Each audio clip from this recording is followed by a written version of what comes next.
Cambridge IELTS 5 by University of Cambridge ESOL Examinations. Published by Cambridge University Press. This recording is copyright. CD 1.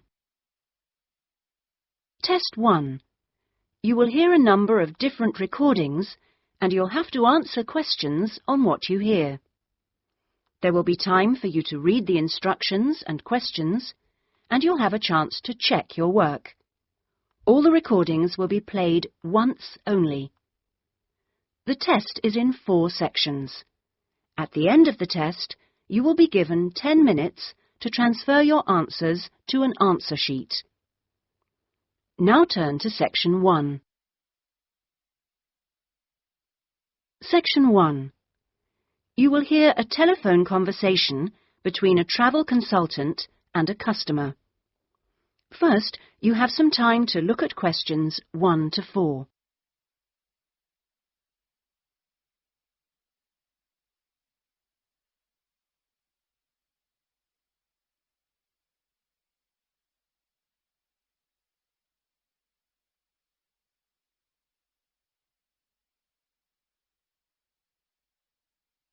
You will see that there is an example which has been done for you. On this occasion only, the conversation relating to this will be played first. Good afternoon, Dreamtime Travel. How can I help you? Oh, hello. I'm interested in the holidays you offer along the coast near here. Yes, we operate several tours up the coast. Where in particular did you want to go? Well, I like the sound of the holiday that mentioned whales. Was it whale watching? Oh, that's our whale watch experience. It's very popular, and it's based in a lovely little town with nice beaches.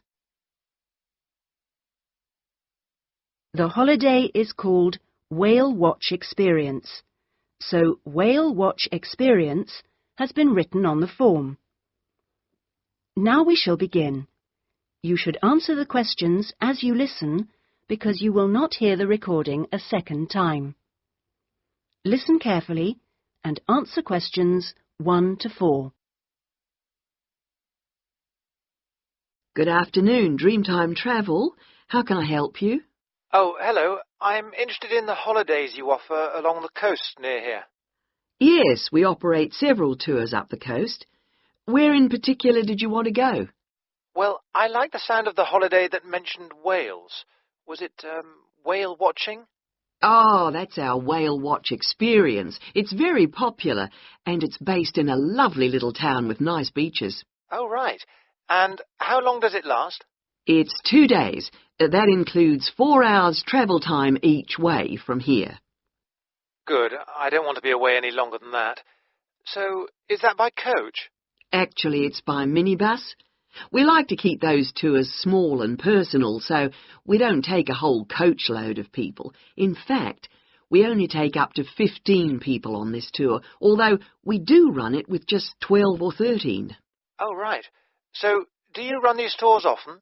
Well, it depends on the time of year. Of course, in peak times, like the summer holidays, we do them every weekend, but at the moment, it's usually once a month at most. And when is the next one going? Let me see. There's one in 3 weeks' time, which is April the 18th, and then we don't have another one until June the 2nd. All right. And is April a good time to go? Pretty good, though the really good time is later in the year.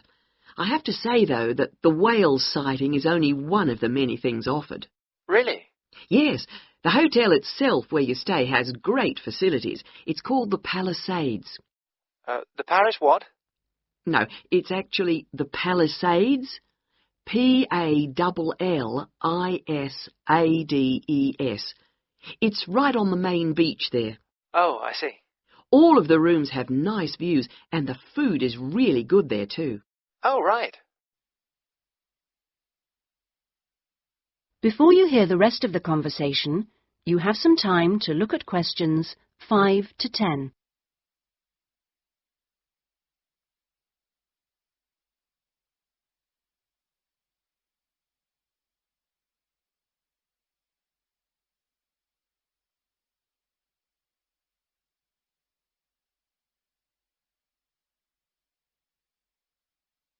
Now listen and answer questions 5 to 10. And what about the other things, that are included in the price? Oh, there are lots of things. If you don't want to do the whale watch cruise, your guide will take anyone who is interested either on a bushwalk through the national park near the hotel, and there's no extra charge for that, or on a fishing trip. That's an extra $12, I think. And there's also a reptile park in town. That costs more or less the same. No, I think I'd prefer whales to snakes. Yeah. And if you just want to relax, you're free to sit by the hotel pool or go down the beach. Oh, and they also have tennis courts at the hotel, but you have to pay for those by the hour.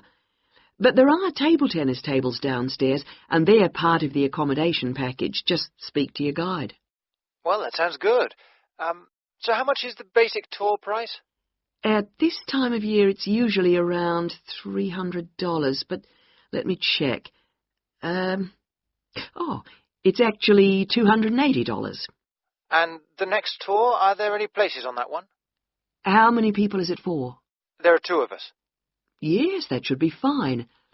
Can I just mention that we require all bookings to be made at least 14 days before you travel to avoid cancellations of tours?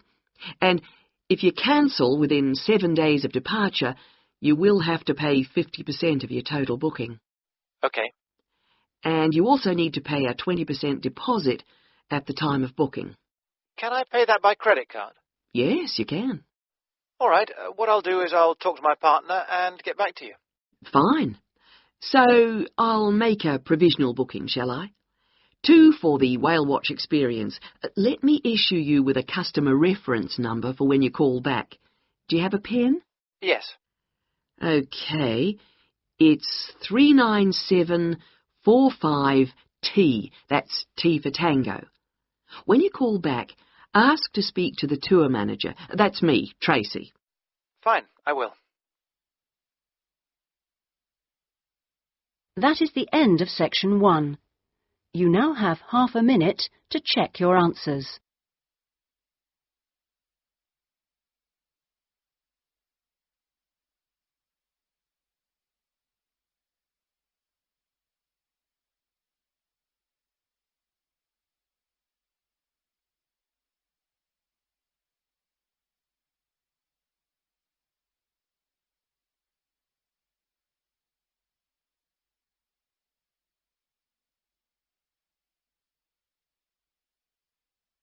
Now turn to Section 2. Section 2. You will hear a radio program giving parents advice about buying cots for their babies to sleep in. First, you have some time to look at questions 11 to 17.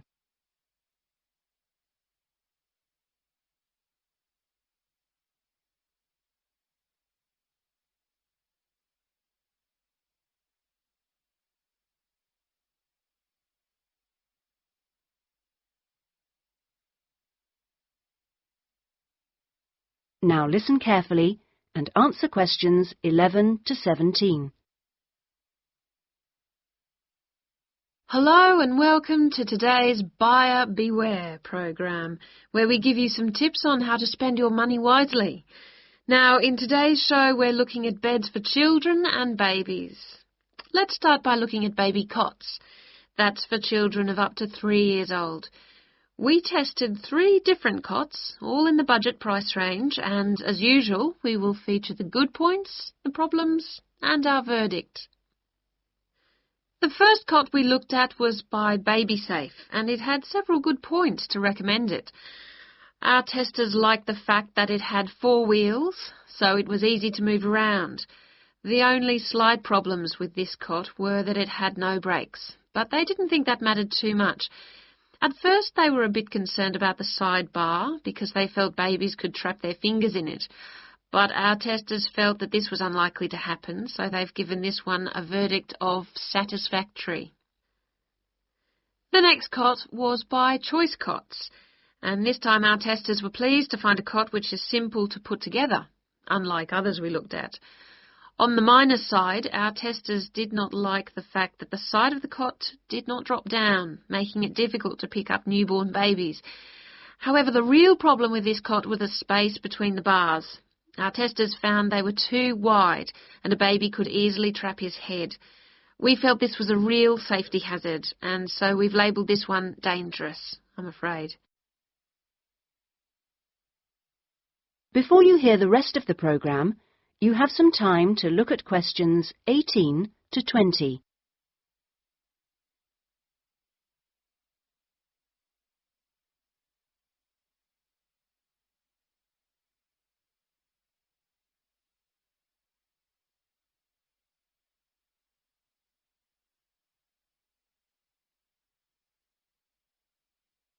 Now listen and answer questions 18 to 20.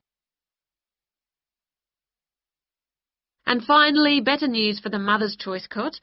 This cot was slightly different in that although the sidebar did not drop down, the base could be raised or lowered into two different positions, making it safe as well as convenient. The negatives for this one were quite minor. The only niggle everyone had was the fact that it has no wheels, and the only other problem anyone could find was that there were pictures, which were simply stuck on and so could easily become detached. The makers have now promised to discontinue this practice. As this cot will then be safe in every way, we have made the Mother's Choice cot our best buy. Congratulations, Mother's Choice.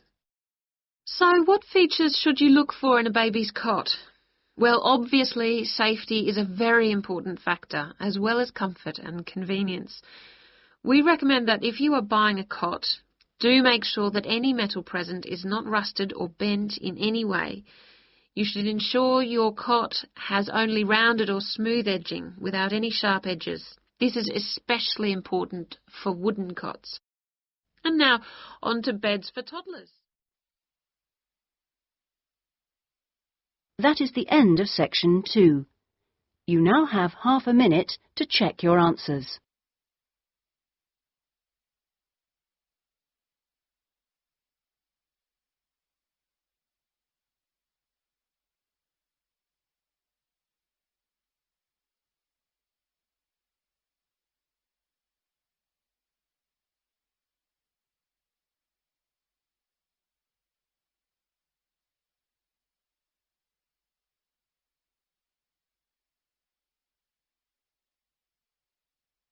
Now turn to section 3.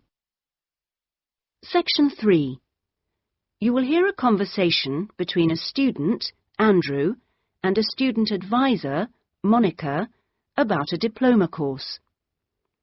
First, you have some time to look at questions 21 to 25.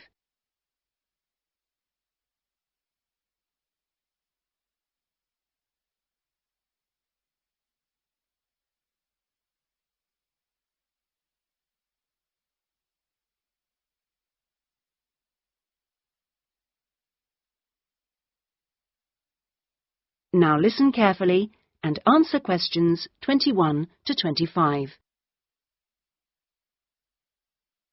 Excuse me, I was told to come here for advice about management diploma courses. You've certainly come to the right place. Hi, my name is Monica.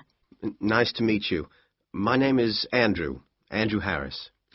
So, Andrew, have you seen our diploma course prospectus yet? Yes, I've already looked at it. In fact, I thought the information on course content was really useful. But I'm afraid I'm a bit confused by all the different ways you can do the course. Full-time intensive, part-time, and so on. Mm-hmm. Well, let's see if I can help. I think each course type has its advantages and disadvantages, so it really depends on you, your own study habits, and your financial circumstances, of course. Are you working at the moment? Yes, I've been working in the administration section of the local hospital for the last 3 years. Mm-hmm. And before that, I worked in the office of a computer engineering company for 2 years. So I've got about 5 years of relevant work experience. Mm-hmm. And what I'm hoping to focus on is personnel management. I see. And are you planning to leave your current job to study, or are you thinking about just taking a year off? I want to know what my options are, really. I'd don't want to quit my job or anything, and my employers are keen for me to get some more qualifications, but obviously it would be better if I could do a course without taking too much time away from work. Right. So you don't really want to do the full-time course, then? No, not really. It's also a question of finances. You see, my office have agreed to pay the cost of the course itself, but I would have to take unpaid leave if I want to study full-time, and, well, I don't think I could afford to support myself with no salary for a whole year. Okay. Well, you have two other possibilities. You could either do the part-time course, that would be over 2 years, and you wouldn't have to take any time off work, or you could do what we call a modular course. You could do that in 18 months if you wanted, or longer. It's quite flexible, and it would be up to you. So what does the part-time course involve? For that, you would join an evening class and have a lecture twice a week. Then you'd have to attend a seminar or discussion workshop 1 weekend a month. What kind of coursework would I have to do? Well, it's a mixture. You'd be expected to write an essay each month, which counts towards your final assessment. You have a case study to do by the end of the course, which might involve doing a survey or something like that. And also you need to hand in a short report every 4 weeks. So that's quite a lot of work then, on top of working every day. It sounds like a lot of studying, and really tiring. Yeah, you certainly wouldn't have much free time. Before you hear the rest of the conversation, you have some time to look at questions 26 to 30.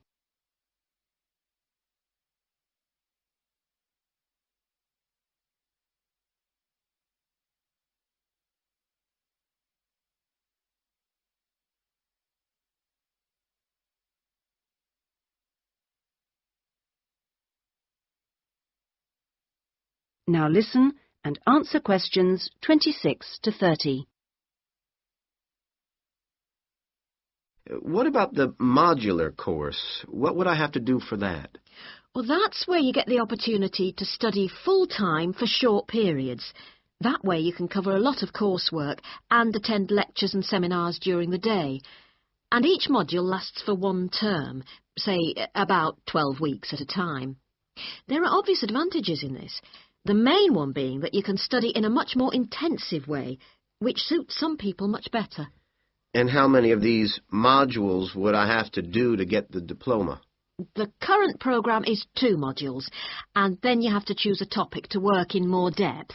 But you can base that on your job, and so you don't need to be away from the office. And how long it takes is up to you. The important thing is that you don't have to study and work. You can focus on one thing at a time. Yes, I can see that. It certainly sounds attractive. It would be more expensive, though. I mean, I'd have to support myself without pay for each module. That's true, so that might be a problem for you. Look, why don't you talk this over with your employers and then come back? That is the end of section 3. You now have half a minute to check your answers.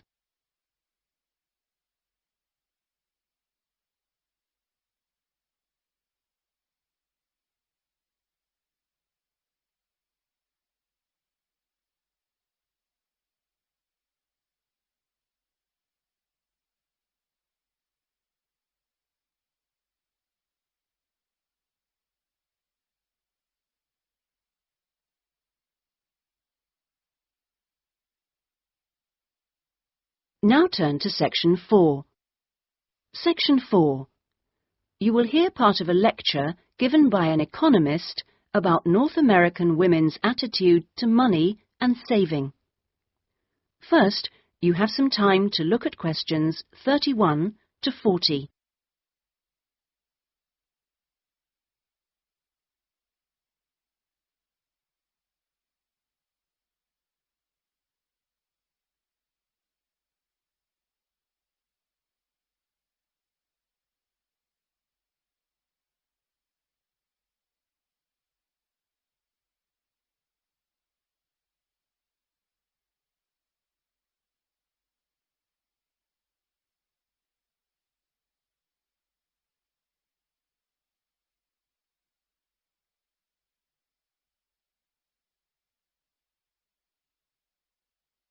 Now listen carefully and answer questions 31 to 40.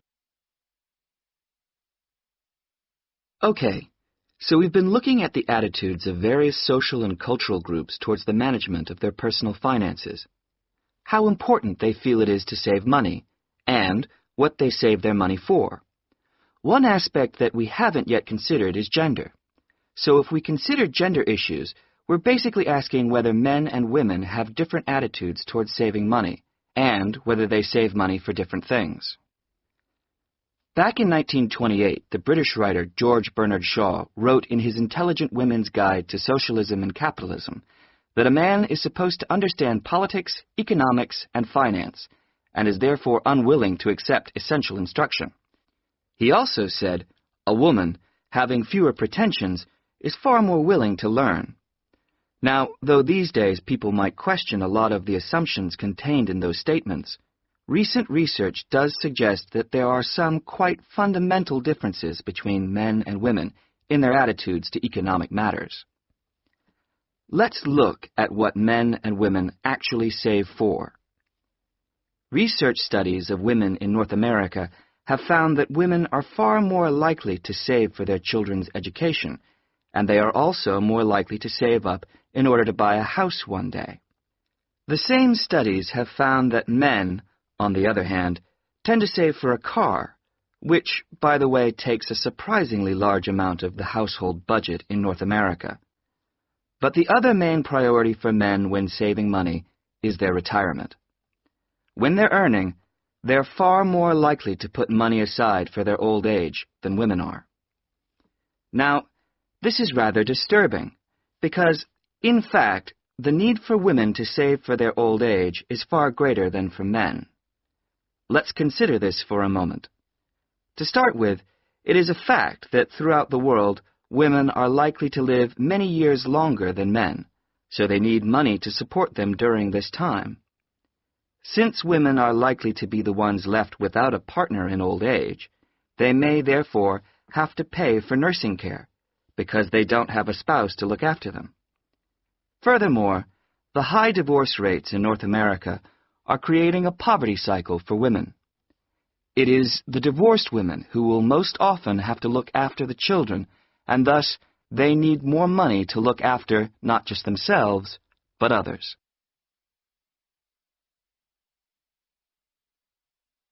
So what can be done about this situation? The population in North America is likely to contain an increasing number of elderly women. The research indicates that at present, for women, it takes a crisis to make them think about their future financial situation. But of course, this is the very worst time for anyone to make important decisions. Women today need to look ahead, think ahead, not wait until they're under pressure. Even women in their early 20s need to think about pensions, for example, and with increasing numbers of women in professional positions, there are signs that this is beginning to happen. Then research also suggests that women avoid dealing effectively with their economic situation because of a lack of confidence. The best way for them to overcome this is by getting themselves properly informed so they are less dependent on other people's advice. A number of initiatives have been set up to help them do this. This college, for example, is one of the educational institutions which offers night classes in money management, and increasing numbers of women are enrolling on such courses. Here, they can be given advice on different ways of saving.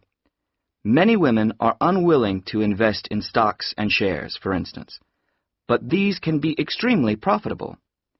It is usually advised that at least 70% of a person's savings should be in low-risk investments. But for the rest, financial advisors often advise taking some well-informed risks. Initiatives such as this can give women the economic skills and knowledge they need for a comfortable, independent retirement. The increasing proportion of elderly women in the population is likely to have other economic consequences. That is the end of section 4. You now have half a minute to check your answers.